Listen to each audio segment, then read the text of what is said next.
Of Cape Town is on high alert for any disruptions due to the ongoing taxi strike. Commuters have been left in limbo after taxi association Santaco halted its operations, while drivers are upset over the changes to bylaws that have seen thousands of vehicles impounded. Let's speak now to Cape Town Mayor Geordin Lewis joins me now to have this conversation. And Mayor, thank you so much for making time for us this morning. Quite disturbing scenes we're seeing there in terms of commuters being stranded. I mean, some having to walk for hours on end. One commuter saying that, they had to walk from work yesterday from 4 p.m., only arriving at 11 p.m. in the evening. Where did the standoff, if we may begin here, where did the standoff with, Santaco or even taxi associations and taxi operators actually begin for the city?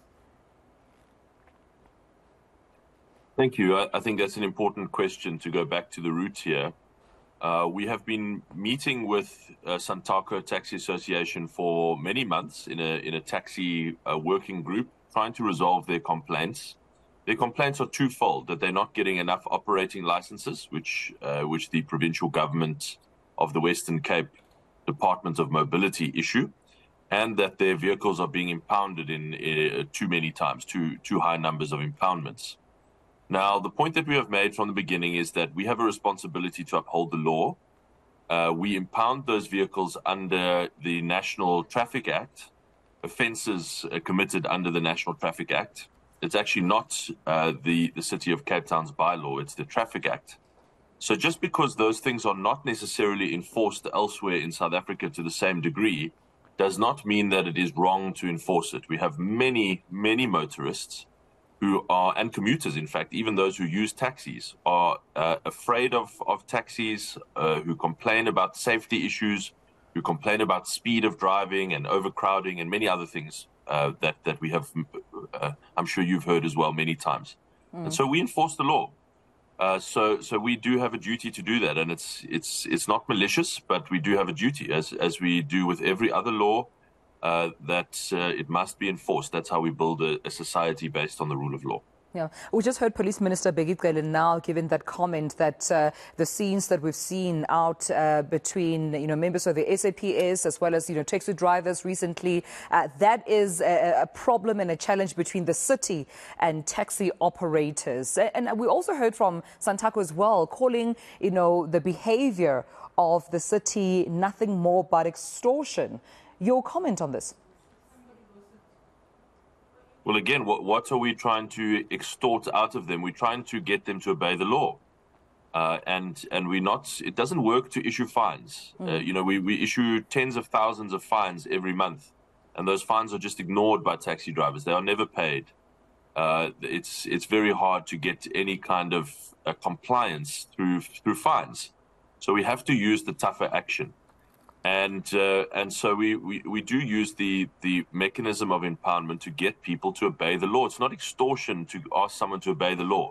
I keep trying to make this point to taxi operators and to associations. This is the easiest thing in the world to stop. We never need to have this discussion ever again. Just obey the law. Just stop overcrowding your taxis, stop driving without driver's licenses, stop skipping red robots or driving on the wrong side of the road or driving on into the walking lane, the pedestrian lane. All of these things are not acceptable. And so long as that behavior continues, the impoundments will continue. May I also just share with us your concerns regarding Police Minister Geordin attending an industry meeting, of which you also say he's not a government minister responsible for transport, yet it seems he was privy to this meeting? I am concerned about that, I must be honest. I'd like to have the opportunity to discuss it with him personally, because we were not invited to that meeting. We, the city and the provincial government, as I say, have got primary responsibility here for regulating the minibus taxi industry in Cape Town.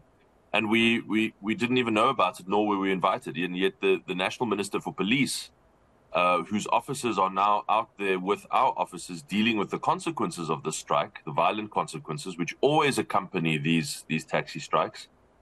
He was in the meeting. It raises worrying questions for me about the role that he played there. I heard him say to your reporter now that he tried to stop the strike. Obviously, we don't know because it was a closed meeting and no one who should have been there was invited. And I suppose just before I let you go as well, speaking of those violent exchanges, 2 buses, Golden Arrow buses, being torched out in Khayelitsha. A driver has been shot at. I spoke to the spokesperson of Golden Arrow buses, obviously condemning this act. I mean, it is a negative impact on the economy. We're seeing this company, this bus service, trying to fill in the gap here for those stranded commuters. How are you assisting in dealing with some of the violence, reports that are coming out from parts of Khayelitsha? Yeah.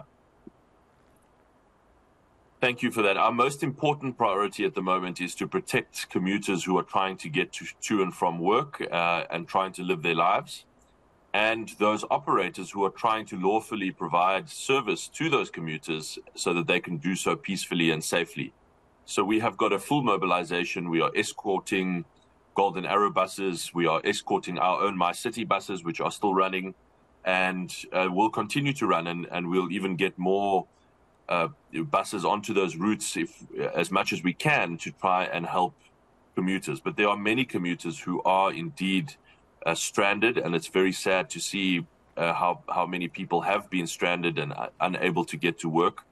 And, that really is a question that the taxi associations must answer as to why their concerns about law breaking or about not being held accountable for law breaking are allowed to lead to this kind of disruption and terrible inconvenience for so many commuters. For us, we're trying to do what we can to protect those commuters and get them to and fro their work and their lives.